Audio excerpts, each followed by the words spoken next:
Assalamu alaikum, I'm Hiba. And I'm Zaid, You're listening to Diary of a Matchmaker. a podcast that will take you into our world as matchmakers. We'll share our experiences and offer advice for the single Muslim. So let's dive in. Bismillah. Assalamu alaikum everyone. Welcome to another episode. My name is Zaid and on the other mic is my wife and co-host Hiba. Assalamu alaikum. Questions. Answers. And answers. So obviously as Muslims we don't date. We're not allowed to date and use that as a means to getting to know someone and assess whether or not they're compatible for us for marriage. So one of the tools that we have to rely on are questions. Mm-hmm. And questions was a big part of our courting phase. We were obviously on two different continents, so we got very creative with our questions, and we made it fun. I had my list of questions, you had your list of questions. Mm-hmm. What were some of the questions that I asked you? Do you remember? The first one I think you asked me was about my view of art and live theater. And we spent quite a lot of time talking about that. Yeah, the reason I asked that question was because it was one of my non-negotiables. So as I shared in the first episode, art was it still is a big part of my life. It's something I invested many years of my life pursuing and studying, and I wanted to pursue it further on post-marriage. So I needed someone that was respectful and understanding of the arts. But the important thing was when I asked you that question, I didn't make it a yes or no question, right? I wasn't saying, hey, do you like art? Or, hey, are you respectful of the arts? I asked, it was more of an open-ended question, right? Like, what is your opinion on art? Do you remember exactly how I phrased it? What is your opinion about live theater, about acting, right? About, I don't think you asked me about music because it was already on my profile. Yeah. I love music. Yeah. So my intention behind that question was to invite conversation. Of course. I wanted to pick your brain a little bit. I knew you loved live music. So the goal was to kind of see, are we on the same page or do we have the same views about art and pursuing art further on as a couple? Yeah. There were so many other questions I had because at that point I was already 9 years into my search. So I had my list of questions. I knew what my deal breakers were. You had some of your deal breakers too, right? Yeah, my biggest deal breaker is somebody who's materialistic, who's shallow, who cares too much about money and all of that. Yeah. So I needed to know that you're not that type. Yeah, I feel like that's a big one with girls. Girls in general, like hygiene and materialism are two big ones for girls. Oh, yeah. Right? Yeah. So as matchmakers, we've come up with this framework of questions to ask people. The framework includes lists of do's and don'ts and other things that would help you assess compatibility. Rule number 1, ask what and how instead of why. Why? I'll explain why in a moment. Number 2, don't ask yes or no questions. Now, of course, there at some point you're going to, but we're just talking about at least in the beginning. The reason for that is number 1, you don't want to make them feel defensive. Asking somebody, why don't you pray? Why don't you go to the gym? Immediately makes them feel like their back is against the wall. Number 2, you want to respect their vulnerability. And third, you want to invite conversation. You don't want to leave it, especially with yes or no questions. They're just dead-end questions. You're not going to get anywhere with those kinds of questions. Right. It makes it like a checklist. You're just going over a checklist. Okay. Do you pray? Do you eat halal? Do you fast? Okay, let's get married. Okay. I guess, yeah. And yes. Like you said, why questions make somebody feel defensive as they have to defend their belief or their whatever they do, their action, right? Exactly. So instead, when you ask what and how, you are inviting conversation and you're getting to know them without making them feel like they're judged. Yeah. Another way to ask a question, so instead of asking, do you pray? You can maybe ask them, how was Islam taught to you growing up? Right? You'll get way more information through that through that kind of question. Or what role does religion play in your life, right? Right. Instead of asking, do you go to the gym or do you eat healthy? You can ask, what measures are you taking to keep a healthy lifestyle? Yeah. Or, one question we ask on our intake form is, if you went to the grocery store with enough money to buy only 5 things, what would they be? Mm-hmm. Or if I was to open your pantry right now, what would be the 5 things that would stand out? Yeah. So there is room for creativity. Yeah. And this might come across as beating around the bush, but not necessarily. It's getting to know someone is a very sensitive, vulnerable, scary thing. Mm-hmm. And so you want to navigate that process with as much gentleness as possible. Mm-hmm. Right? Yeah. What's the third tip? Third tip is keep an open mind and show a genuine interest in getting to know the person. So when you're hearing their answer, when they're answering your question, you're not just waiting for them to finish so you can reply or share your answer, right? Yeah. You're actively listening and trying to assess if this person is shares your values and all of that. And you're not getting busy with your phone or interrupting, or keep an eye contact. The Prophet ﷺ, when he used to talk to somebody, you reminded me the other day, he used to shift his entire body to be facing them, keep an eye contact, and just give them his undivided attention. Right. So that is important. And because this person that you're talking to, they could very well be your spouse. Yeah, so treat each prospect as they could be your future spouse. And I like the metaphor you use, the Netflix metaphor. Yeah, you don't use it as a Netflix, or don't treat each person you're talking to with a Netflix mindset, right? Where you're just trying to get through the episode and move on to the next and the next, and you're just binging your way through multiple prospects. Don't do that. When you're, I think, did we have an episode on values? No, not yet. Okay, well, I'm sure we'll do that. But when you're clear on your values and your deal breakers, you won't end up talking to 100 people at a time. Right. You'll save yourself time, energy, heartbreak. All of that gets saved. Yeah. And when you are talking to somebody, you're talking to somebody that is compatible in terms of your deal breakers and values, and it's just a matter of asking the right questions, phrasing the questions right, and hopefully and hopefully getting the person that is right for you.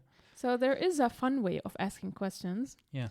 Which is ask scenario-based questions. Yeah. So instead of just keep asking what, how, do you, all of that, include some scenario-based questions.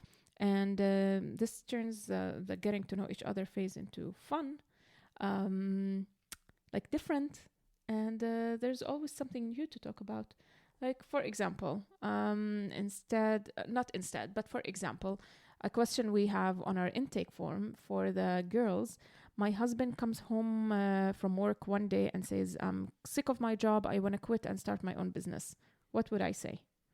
So we get a variety, a wide spectrum of answers, from don't you dare to... I'll sit down with you, honey, and figure out a game plan, and so immense support. Yeah. What else do we see? Girls usually have they're risk averse. They want to make sure there's enough savings to last, so they are more reasonable. Yeah. Okay. The point is that it allows people's views and feelings to come through. Right. Right. And we learn a lot about our clients with these kinds of questions, and it further helps us assess compatibility. Mm-hmm. And for the guys, we ask them, my wife suggests hiring a nanny so she can focus on her career or go back to school. What would I say? And oh wow, this is a funny one. We get answers from hell no to yeah, sure, we'll ask the nanny to move in and I'll marry her, to sure, I'll support you, my parents can help, we'll hire a nanny, I'll do whatever it takes. So you get an understanding of are the person more on the traditional side, or are they more I would say open-minded, supportive, whatever, and it helps in assessing compatibility. Yeah, we did a lot of this when we were first talking. Mm-hmm. I think What was the one scenario-based question I asked you? Oh, you asked me this question. What if I get a role in a Shakespeare play Oh yeah, yeah, yeah. that requires me to like hug a girl or kiss a girl? What would you say? Right. Like the point was that I was pushing the boundaries. That Yeah, was obviously not the first question I asked of course. Yeah, when I was first talking to you. yeah, But as we got a bit more comfortable, I started pushing the boundaries to see where your uncomfortability was. yeah. So of course I would never do such a thing. Of course not. But it's just good to know how the other person thinks. Exactly. Where do they draw the line? Exactly. Another question was I asked you actually. What if we have kids and in the future one of our children says he is gay, he comes out, or he wants to change gender? How would you react? Yeah, yeah, that was a fun one too. Yeah, Obviously this was further into the courting phase yeah, when we started getting comfortable about talking yeah. about the topic of children and things like that. I think another question you asked me is what if we have a girl and she decides she wants to be a ballerina? Do you remember this one? Oh, wow, you Yeah. remember all Yes, this? I remember this one. Wow, Yeah. I got very creative, didn't We did. Not to Yeah. pat myself on the back, but Yeah, but I had my questions. Yeah. there are many ways to ask questions in a like fun way. Another interesting fashion of asking questions is would you rather questions. Oh yeah, yeah, Yeah. yeah. Of course. So, would you rather questions are great. It's actually one of the games we have in our ebook, and our clients play these games on their double dates, and they love them. So one of the questions, and our so what's one of them? I'm blanking. Would you rather die at 40 and accomplished or die at 80 and accomplished? And Unaccomplished. unaccomplished at 80 or accomplished at 40? Right, right. And you see what is more important to them: time, quantity, quality, accomplishments, leaving a legacy.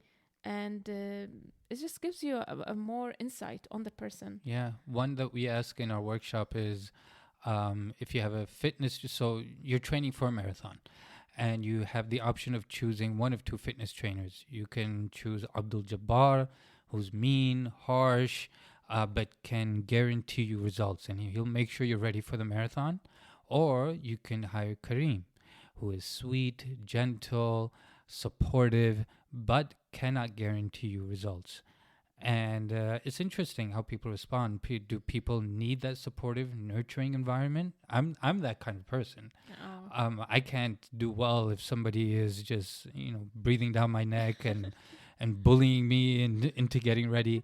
I can't do that. But I think I'd rather Abdul Jabbar. I want results. Like, I'm not hiring him to be my friend. I want results at the end of the day. The important thing is that there is no right or wrong answer. Right.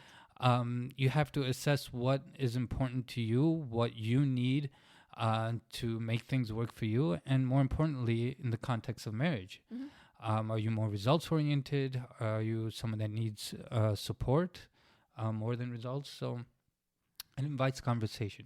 Just remember, keep it fun. Try to keep it comfortable. You're not interrogating the other person, and keep an open mind. That's the most important thing, because you're gonna hear answers that are different from yours. Mm-hmm. Some things are gonna surprise you. If you don't keep an open mind, then this is not gonna move forward. You're not marrying yourself at the end of the day. The other person, they come with their whole set of values, baggage, upbringing, whatever it is. So keep an open mind. That's one thing we want to advise you to take. Yeah. So I still have my questions that I asked you when we were first talking. So I'd love to share them for people who may benefit. So the first one, I like this one a lot. Should the expenses of the home be shared by a couple, or are they the responsibility of the husband? Mm-hmm. Do you remember how you answered that one? Yes, I think I do. Okay. I think it depends if you're asking me from Islamic perspective or my personal opinion. Oh, of course. I mean, anybody can look up the Islamic perspective, but I wanted to get your opinion on that. So, no, I believe if the woman is working, then it's fair to expect that she would be contributing to the Fair house. enough. Yeah. Share a hardship you faced and how did you overcome it? I like that one. Um, when and how was the last time you challenged yourself? Mhm. Oh, I think this is the art question. As a practicing Muslim, how do you feel about subjects such as acting, music, and dance? Oh. Rather than asking, "Are you okay with music, Mm. dance, and acting?" Right. See how it really changes things. 100%. Yeah. Um, does money buy happiness? If not, what does? If yes, how so? So money is a very sensitive topic. My friends and I go back and forth about this question. Of course, I don't feel money buys happiness. I don't think anybody would say yes. Money buys A lot of happiness. people do feel that. Really Yeah, yeah. interesting. What was the motivation behind your career choice, and would you call your career choice a job or a passion? Okay. Yeah. So hopefully these questions helped you guys out, and you guys got some tools. And actually, on our website, you can find the compatibility challenge. In it, we have 7 games. They're questions that are disguised in games, and they will help you assess compatibility with the other person in a fun and interactive way. Go check it out, halalmatch.ca, and we will see you next episode, inshallah. Okay. Assalamu Assalamu alaikum. alaikum.